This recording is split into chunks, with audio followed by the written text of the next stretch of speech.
For Pakistan, this is today's problem. We recently faced the greatest climate catastrophe we have ever witnessed. I ask you to imagine what it would mean for your people if a disaster of this scale were to proportionately affect your country. What would 1/3 of India's landmass look like underwater? How would the people of China be tested if 1 in 7 people remained climate refugees overnight? This was a reality for my country, my people, only last year. We are rebuilding our lives at great cost and bracing for the inevitability of such a disaster striking again. I am proud of Pakistan's leadership through our chairmanship of G77 plus China. We helped advocate for loss and damage to be included on the agenda of COP27. However, this is too little, too late, and much more needs to be done, especially by developed countries. We must hold the developed world up to their commitment of providing $100 billion annually for climate finance. While Pakistan has emerged as an important voice in the global discourse on climate change in the aftermath of said disaster, it is encouraging to see that the SCO is also attaching greater importance to this critical issue. The joint statement to be issued by the Councils of Heads of States on fighting climate change rightly calls for deepening cooperation in the areas of environmental protection. Excellencies, the collective security of our peoples is our joint responsibility. Terrorism continues to threaten global security. Let's not get caught up in weaponizing terrorism for diplomatic point scoring. When I speak on this topic, I do so not only as the Foreign Minister of Pakistan, whose people have suffered the most in terms of number of attacks and number of casualties. I also speak as the son of a mother who was assassinated at the hands of terrorists. I feel the pain of this loss, empathize with the victims across the world in a way that most cannot. I and my country are firmly committed to eradicating this menace.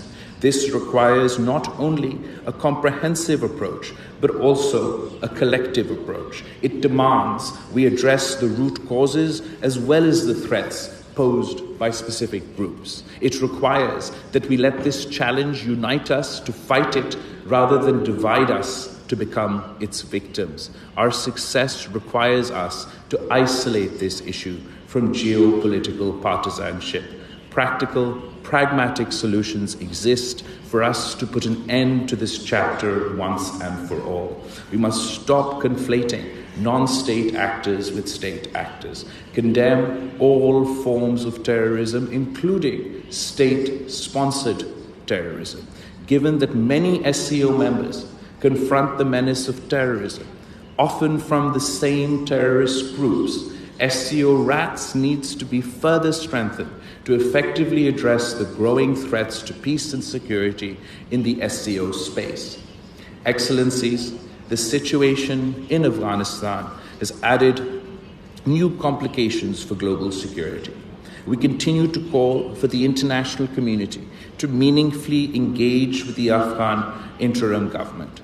After being the playground for great powers time and time again, we owe it to the people of Afghanistan not to repeat the mistakes of the past. A united international community can compel the authorities to demonstrate their will and help build their counterterrorism capacity for the security of Afghanistan, the region, and the world at large.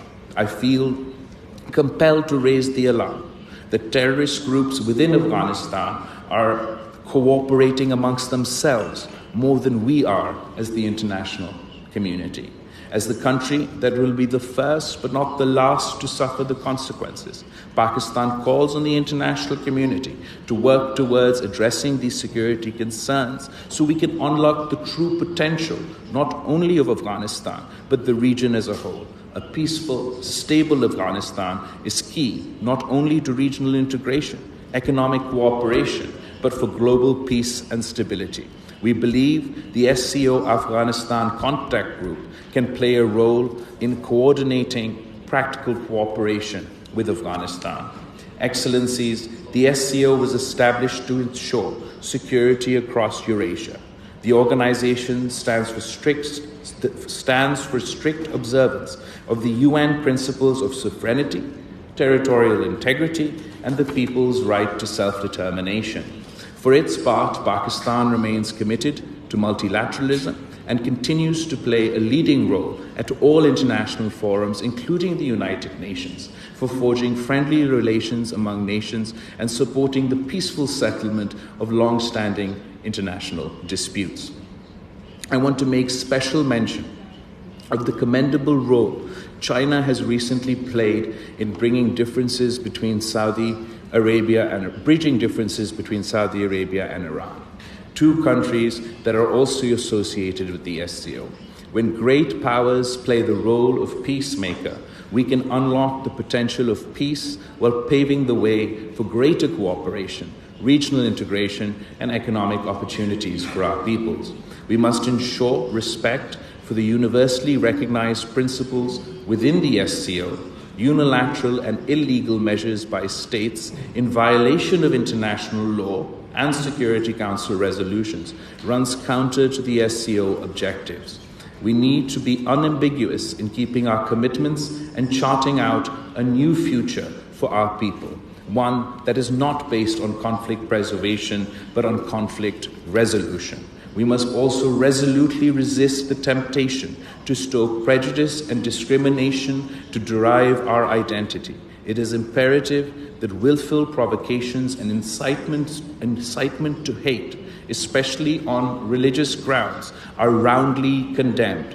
It is our collective duty to fight against fascism and historical revisionism that is leading to violent ultranationalism anywhere in the world. We must ensure that racism and xenophobic ideologies have no place in today's world, and fundamental human rights and freedoms are guaranteed to all. I would like to conclude by reaffirming Pakistan's unwavering support and commitment to the SCO's goals and objectives. The SCO represents more than 40% of the world's population and almost a quarter of the world's GDP. In other words, the SCO represents the future, and it can be a glorious and prosperous future for all of us, if only we can work together to seize it. I thank you.